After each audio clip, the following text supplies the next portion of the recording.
Olá, internauta do Portal Correio, a gente recebe o editor de cultura do Jornal Correio, Renato Félix, para falar um pouco do balanço da cultura em 2018. Renato, seja muito bem-vindo e vamos começar aí, o que é que você trouxe para a gente, do que aconteceu no mundo da cultura nesse ano?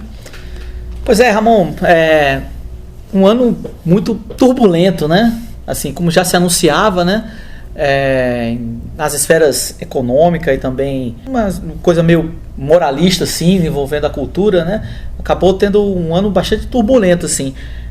A gente tem, para começar, um problema sério envolvendo as livrarias, né?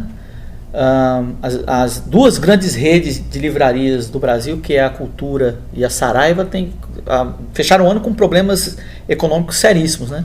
A Saraiva anunciou há poucos dias que entrou em recuperação judicial, devendo milhões aí aos seus credores, geralmente editoras. Então é uma bola de neve, as livrarias com problemas, aí as editoras não recebem, então começam a ter problemas também. Enfim, vai dando problema para todo mundo que gosta de ler, né? Sim. Principalmente. E anunciaram fechamentos também, né? A FENAC fechou, né? A FENAC primeiro tinha sido comprada pela rede da Livraria Cultura, né? Aí agora fechou a FENAC, né? E a Cultura também está com problemas agora. E acabaram anunciando no fim do ano, mais perto do final do ano, o editor, o dono da Companhia das Letras, né? Publicou uma carta aberta, uma carta de amor aos livros, como ele chamou, pedindo que as pessoas deem livros de Natal, né? Legal. Então ainda dá tempo aí para cumprir, mesmo que depois do Natal, sim, né? Sim. Sempre é tempo de dar um livro de presente, né? Então isso, inclusive, comprando de livrarias menores, né? Que acabou numa questão econômica aí, as livrarias menores acabaram sendo vítimas de uma coisa meio predatória das livrarias maiores. Agora está todo mundo com problemas, né? Então é preciso reaquecer esse mercado aí para a gente não ficar dependendo apenas de livrarias online, né? Afinal, ir à livraria é uma experiência também, né? É um passeio, né? Pois é. Esse problema com as livrarias também faz parte de um problema que envolve o mercado editorial como um todo, porque a gente teve aí agora, essa semana, a Editora Abril vendida, né? Sim. Depois de um ano de crise aí da Editora Abril, que começou com o anúncio de que a Abril ia deixar de publicar as revistas da Disney, que era uma coisa, um pilar da editora desde 1950. A primeira revista da Editora Abril foi o Pato Donald, né? Então, desde 50 elas vinham sendo publicadas pela Abril e em julho acabou, né? O contrato foi rescindido. E depois a Abril entrou também numa recuperação judicial e os donos se foram afastados, a família Tivita, né, que é fundadora da Abril, foi afastada, e agora ela foi vendida, né? O novo dono vai assumir as dívidas aí e tentar recuperar a empresa que já tinha deixado de publicar várias revistas. Então vamos ver. Mas como é que se vai fala ser. em alguma coisa do que pode vir em relação às publicações ou não se tem nada ainda sobre isso? Não, ele apenas deu uma declaração de que da importância da editora. Então, enfim, segundo ele, as notícias é que deve se manter a editora, não vai fechar. Mas vamos ver o que vai acontecer, né? Já muitas revistas já deixaram de ser publicadas, né? Sim. E numa nota positiva, a Disney vai voltar já a ser publicada no Brasil, né? Por uma outra editora do Rio Grande do Sul, pequena, mas a pessoa que vai cuidar dessas publicações da Disney é a mesma pessoa que cuidava disso na Abril, que é o Paulo Máfia. Então é um cara que conhece o conteúdo, né? E conhece o mercado e vai tocar essa empreitada aí. A gente espera que dê certo, né? Porque os quadrinhos Disney são muito ricos para a gente ficar sem eles, né? Sim. Aqui no país. Outra coisa, outro destaque que a gente pode dar do ano, ainda em relação aos quadrinhos, já que a gente tocou nessa questão da Disney, é que o Mike Deodato, né, que é o nosso desenhista paraibano, que é artista exclusivo da Marvel Comics, já desenhou Hulk, Homem-Aranha, Vingadores, né, Homem de Ferro, Thor, enfim, todo o cast da Marvel já passou pelo lápis do Deodato. Ele não vai ser mais artista exclusivo da Marvel, né? Ele anunciou no Comic Con Experience, agora em dezembro, que está deixando a editora em março. O contrato dele acaba em março. E ele resolveu partir para uma empreitada mais autoral. Então ele vai se juntar com o Jeff Lemire, que é um quadrinista canadense, que fez um álbum que lançou esse ano, foi Nada a Perder, da editora Nemo. Muito, muito bom esse álbum. E o Jeff Lemire convidou o Mike Deodato para entrar numa empreitada autoral assim. O Jeff Lemire escrevendo, Deodato desenhando. E eles já vinham trabalhando juntos, paralelamente aí aos compromissos do Deodato com a Marvel. Terminando o compromisso em março, já é anunciado esse álbum aí que já está pronto, inclusive. Eles não anunciaram nada ainda, porque a Dark Horse, que é a editora que vai publicar lá nos Estados Unidos, que é segredo, né, por enquanto, né? Então eles não anunciaram os detalhes não, mas já está pronto e deve ser anunciado em março. Mas se sabe se é na pegada de super-heróis e tal? Ou não? Não, acho que não vai ser super-herói não, vai ser uma coisa mais diferente. Inclusive o Deodato me disse, eu fiz uma matéria com ele a respeito, que ele pensa muito, ele está apostando muito na questão do cinema, porque o Jeff Lemire costuma ter suas HQs adaptadas para o cinema, e ele está com essa expectativa aí, de ter um trabalho dele aí adaptado para o cinema. Ah, legal. Boa sorte para ele na Nova Empreitada. A gente teve também outra nota do ano muito turbulento, como a gente falou, né? Talvez um momento mais turbulento para a cultura brasileira foi o incêndio do Museu Nacional, que foi em setembro, lá no Rio de Janeiro, na Quinta da Boa Vista. Uma perda assim incalculável mesmo, assim, uma tragédia para a cultura brasileira. 200 milhões de itens existiam naquele museu e 90% foi perdido. Foi um incêndio de grandes proporções, o prédio foi quase todo destruído. E algumas coisas que se salvaram, né? Entre eles o crânio da Luzia, que é o fóssil mais antigo das Américas. Que chegou a ser dado como perdido. Exatamente, depois foi encontrado. Resistente, né? A Luzia, a mulher nordestina resistente. Aí, enfim, uma perda incalculável, né? Mas que demonstra também a situação em que os museus no Brasil se encontram, né? O Museu Nacional, ele era subordinado, fazia parte da Universidade Federal do Rio de Janeiro, a UFRJ.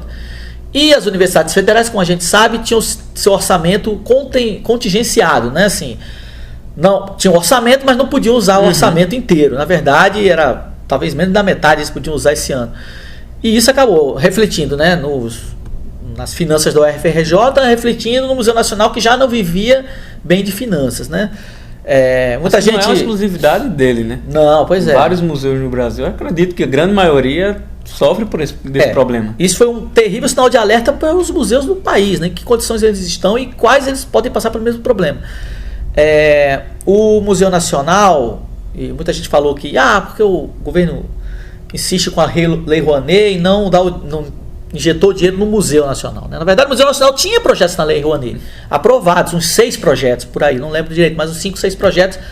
Aí a questão é que o empresariado não patrocinava, né? Porque na verdade a Lei Rouanet, o empresariado é que vai lá patrocinar em troca dos benefícios fiscais, e o museu tinha dificuldade em conseguir o financiamento, mesmo com a aprovação da Lei Rouanet. Então aí é o problema da sociedade brasileira como tudo, né? A gente teve aqui na Paraíba essa coisa dos editais, né? A gente tem um problema seríssimo com o FIC, né? O Fundo de Incentivo à Cultura do Governo do Estado, que desde 2005 não tem uma nova rodada do edital, que deveria ser anual. Só que o entrave burocrático... 2015, desculpa, 2015, não é tão grave, 2015. É grave, é menos grave, mas é grave. 2015 era para ser anual, como eu disse, e não teve nenhum... Porque há um entrave aí burocrático aí na questão do pagamento das parcelas do FIC, né? Parte das parcelas foram pagas e parte não foram pagas, e isso porque, segundo o governo do estado, a Funarte, que assumiria parte do edital, era um edital que era parte pago pelo governo e parte pago pela Funarte, a Funarte simplesmente não pagou mais. Não pagou mais, e aí se negociou isso e tal, e em maio a Funarte disse que não ia pagar mais. Cancelou o edital, e mais que isso, estava pedindo dinheiro de volta. Cerca de R$800 mil de volta para o governo pagar de volta. Então, isso vem se arrastando aí, e o FIC está em vias de simplesmente talvez acabar, porque não se vê até agora. A Funarte se retirou em maio, de lá para cá não houve mudança, e agora que vai começar um governo novo, né? Vamos esperar que haja uma resolução disso. E os artistas estão sem receber. Vamos esperar que isso se resolva, né, de alguma maneira, e que o FIC volte a ganhar novos editais, né, porque é um instrumento importantíssimo para enfim, viabilizar a cultura na Paraíba, né? Grandes espetáculos, livros e filmes e tudo já saíram através de financiamentos do FIC, e é uma pena que haja esse entrave aí que está... Claro que a gente tem outros editais da prefeitura aqui de João Pessoa e de outras, enfim, né? Outras maneiras, editais do governo federal também, que você pode ir atrás, mas sempre menos dinheiro para um setor que já não tem muito, né? Que é a cultura, né? Falando aí de problemas envolvendo aí a cultura em relação a uma esfera governamental, a gente tem também o caso do Cine Banguê, né? O Banguê voltou em 2017 e foi assim uma grande coisa mesmo, porque ele fez diferença no circuito comercial de cinema aqui da Paraíba.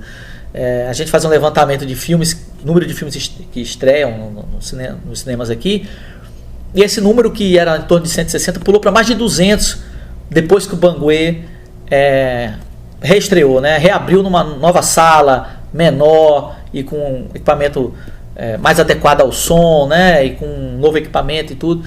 E aí realmente eles privilegiaram uma programação que era um pouco diferente do que a gente tinha aqui no circuito e abriu o leque aí de opções para o cinéfilo paraibano.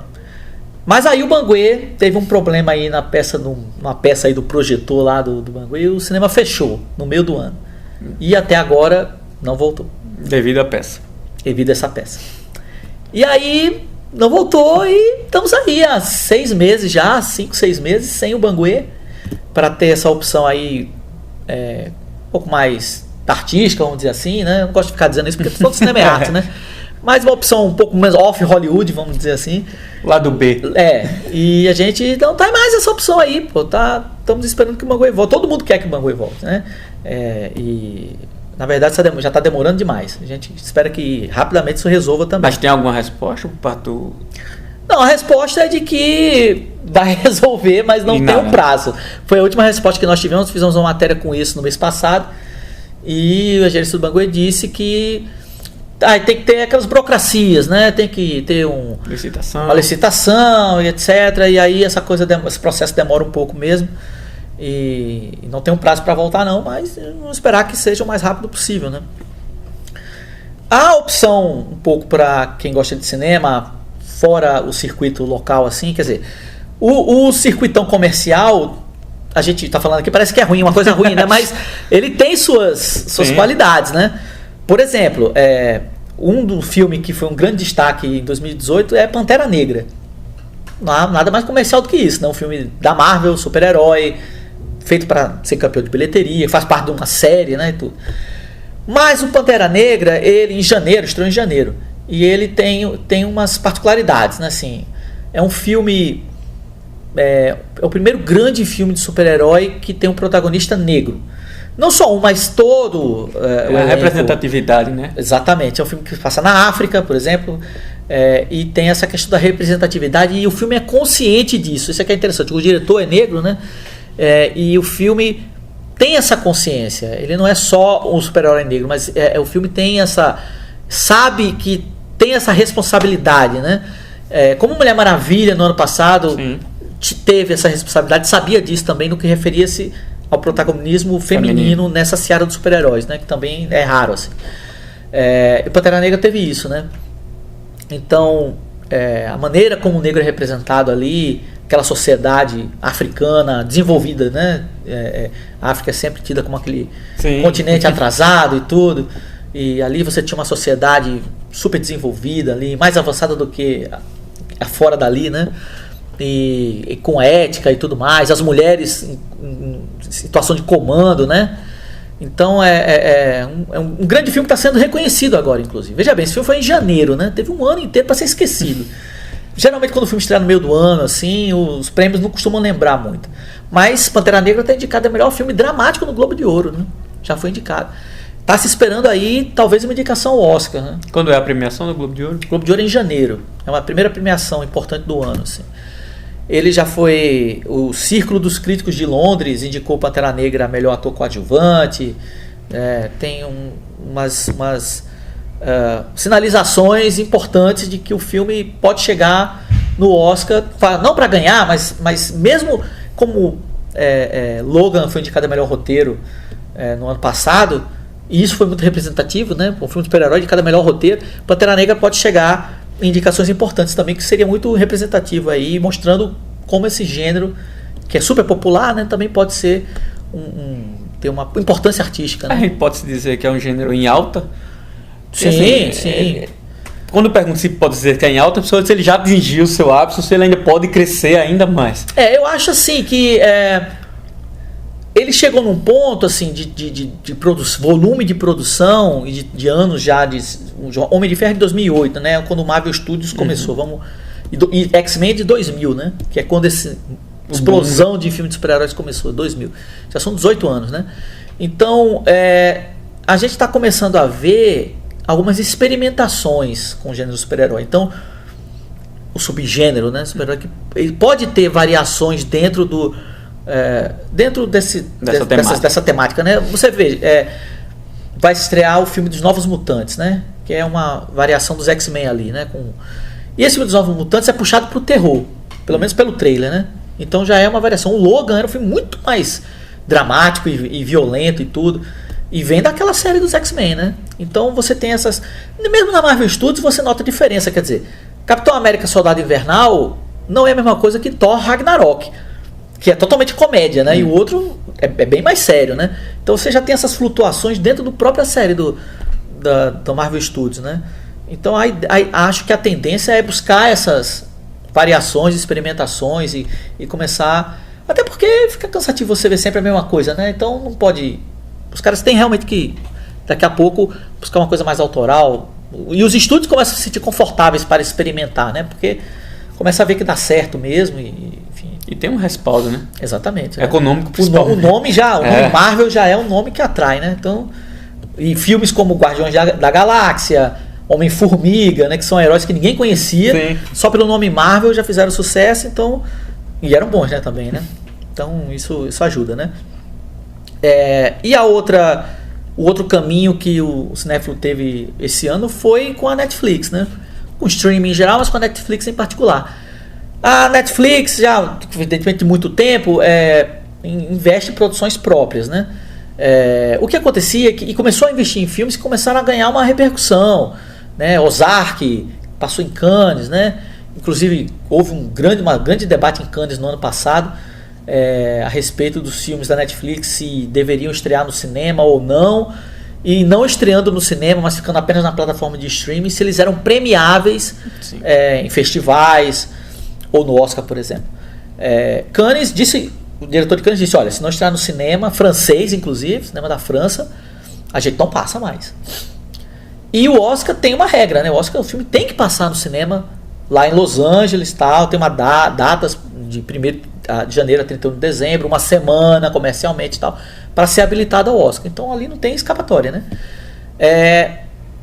Mas enfim, o Netflix tem essas produções originais que já estavam conseguindo alguma repercussão de qualidade e tudo, mas esse ano aconteceu de uma forma mais notável o fato de que diretores consagrados começaram a dirigir filmes para o Netflix.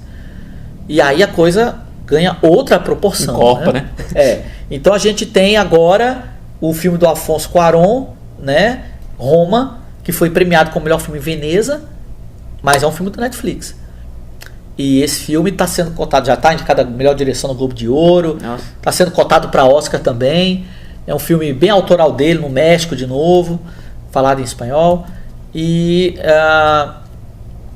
a ideia ali, quer dizer, eu acho que deve ter passado lá, o Netflix deve ter botado em cartaz. Aqui no Brasil passou em sessões gratuitas no Rio e em São Paulo. Deve ter feito em Los Angeles de uma maneira que ele seja elegível para o Oscar, né? Mas a questão Roma é um grande filme do ano, está sendo considerado um dos grandes filmes do ano e é Netflix. Você já pode ver em casa, já está disponível. Além dele, por exemplo, os irmãos Coen, né, de longa trajetória aí no cinema, super respaldados pela crítica e tudo, de onde os fracos não têm vez, Arizona Nunca Mais, o Grande Lebowski, enfim, tantos filmes. O novo filme dos irmãos Coen é Netflix também. A balada de Buster Scruggs. Esse filme, que é um faroeste, Foi lançado, também já está disponível no Netflix. E é mais uma prova de que, no caso aqui uma dupla, né, de diretores que resolveu fazer para o Netflix. E além disso, esse ano a Netflix finalizou e lançou o último filme de Orson Welles, que estava inacabado há 40 anos. E a Netflix pegou e finalizou, faltava editar, né? O filme tinha sido todo rodado lá nos anos 70, mas o Orson Welles nunca teve dinheiro para editar e lançar.